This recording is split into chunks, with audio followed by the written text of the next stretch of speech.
Our first demo is an automotive radar with a car crossing at an intersection.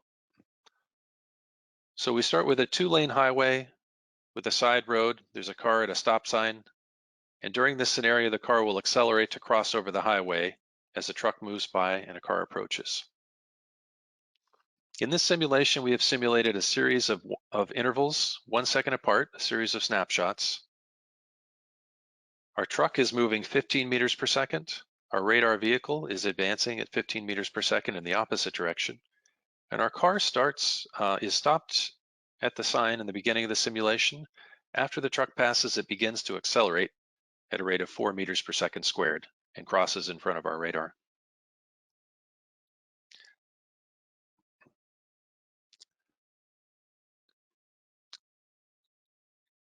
So one of the scripts that we have within the WaveFarer suite allows us to sweep the positions during time. We've set up a series of parameters that define where everything is during the scenario.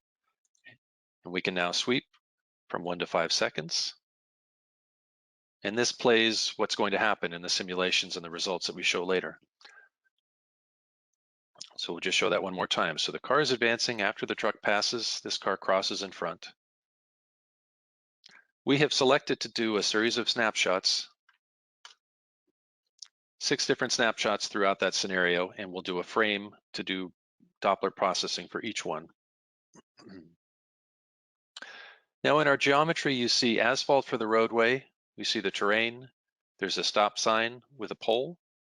We of course have the truck, the car, and we have the radar and some guardrails down here. Each of these colors that you see is a different material. And if we want to look at the asphalt, for example, we have some values from literature. A real and complex permittivity that we have has been set, and this is used for the asphalt. The dry ground, we have some parameters from an ITU recommendation. And so we have those defined as the permittivity and the conductivity defined as a function of frequency, all the way from 100 megahertz up to 100 gigahertz. And likewise, for each of the materials in these cars and trucks, we have properties as well.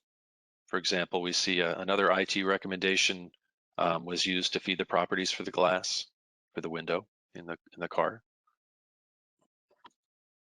And so on. We've got plastic, we have rubber for the tires. Each of these different things has been defined in terms of separate materials.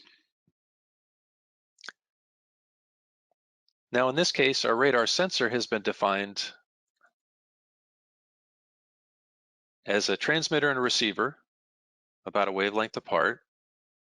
If we zoom in, we can see these placed here. Green is the transmitter, red is the receiver. And so in our simulation, those will be advancing along with the vehicle, and that will control its position.